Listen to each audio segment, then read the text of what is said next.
इस समय पूरी दुनिया में सबसे हॉट टॉपिक कोई चल रहा है तो वो है यूक्रेन और रूस के बीच छिड़ी वॉर। इस वॉर ने हर किसी के टेंशन का पारा हाई कर रखा है, पर इस बीच सबसे ज्यादा परेशानी में है यूक्रेन में फंसे हुए छात्र।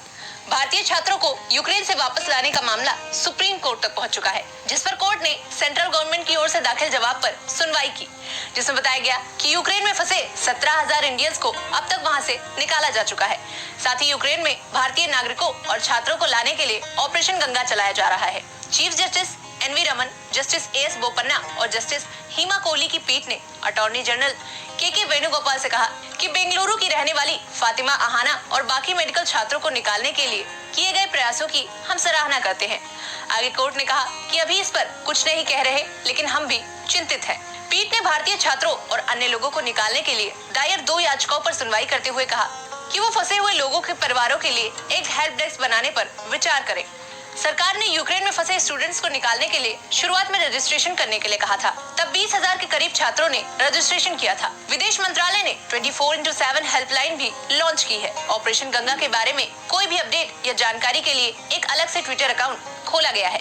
विदेश मंत्रालय के प्रवक्ता अरिंदम बागची की दी गई जानकारी के अनुसार यूक्रेन में फंसे भारतीयों को रेस्क्यू करके 10 मार्च तक भारत सरकार घर वापसी कराएगी। ऑपरेशन गंगा के तहत भारतीय वायुसेना की C-17 अन्य commercial flights air India, Indigo, spice jet, Go Air और गो फर्स्ट की फ्लाइट रेस्क्यू में लगी हुई है। खार्किव और सूमी शहरों में फंसे भारतीयों और अन्य देशों के नागरिकों को निकालने के लिए रूस ने भी 130 बसें तैयार की हैं। बात उत्तर प्रदेश की करें तो उत्तर प्रदेश सरकार यूक्रेन से छात्रों को सुरक्षित निकालने के लिए कंट्रोल रूम का संचालन कर रही है और साथ ही फंसे हुए छात्रों का डेटा भी इकट्ठा कर रही है।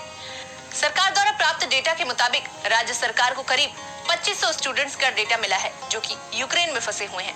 सरकार ने प्रदेश के सभी जिलों में फंसे छात्रों की पूरी लिस्ट जारी कर दी है। बताते चले, ऑपरेशन गंगा यूक्रेन रूस वॉर के बीच भारतीय नागरिकों को यूक्रेन से निकालने और मानवीय सहायता उपलब्ध कराने के लिए भारत सरकार द्वारा चलाया गया एक ऑपरेशन है। इसकी पहली उड़ान 26 फरवरी को रोमानिया के बुखारेस्ट से हुई थी। इसके बाद भारतीय वायुसेना को 1 मार्च 2022 को ऑपरेशन में शामिल किया गया था।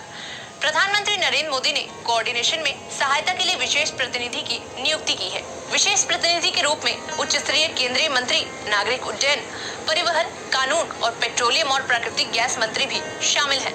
ज्योतिरादित्य सिंधिया को रोमानिया और मोल्दोवा से कोऑर्डिनेशन में सहायता करने की जिम्मेदारी दी गई है। स्लोवाकिया में किरेन रिजिजू, हंगरी में हरदीप सिंह पुरी और पोलैंड से जनरल वीके सिंह को सहायता और कोऑर्डिनेशन का प्रभार दिया गया है। जानकारी के लिए बता दें, 2015 में जब यमन में संघर्ष शुरू हुआ तो ऑपरेशन राहत चलाया गया था। 2015 में ही नेपाल भूकंप के बाद भारत ने मदद के लिए ऑपरेशन मैत्री चलाया था। कोविड महामारी की शुरुआत में विदेश में फंसे नागरिकों को लाने के लिए वंदे भारत मिशन शुरू किया गया था और अब यूक्रेन संकट के समय ऑपरेशन गंगा लॉन्च किया गया है। मिशन का नाम गंगा रखने का कारण जानना चाहे तो इसका संकेत रेल मंत्री पीयूष गोयल के एक ट्वीट में मिलता है। जब यूक्रेन से भारतीय छात्रों को लेकर पहली फ्लाइट दिल्ली पहुंची तो अगवानी के लिए गोयल जी खुद वहां पर मौजूद थे। उन्होंने तस्वीरें ट्वीट करते हुए लिखा, माँ अपने बच्चों को संकट में कभी नहीं छोड़ती। गंगा को भारत में माँ का दर्जा मिला हुआ है। ऑपरेशन गंगा नाम देकर सरकारें जाहिर करना चाहती है कि भारतीय कहीं भी फंसे हों, उनकी मातृभूमि उन्हें अकेला नहीं छोड़ेगी। फिलहाल हमारी आज की वीडियो में बस इतना ही।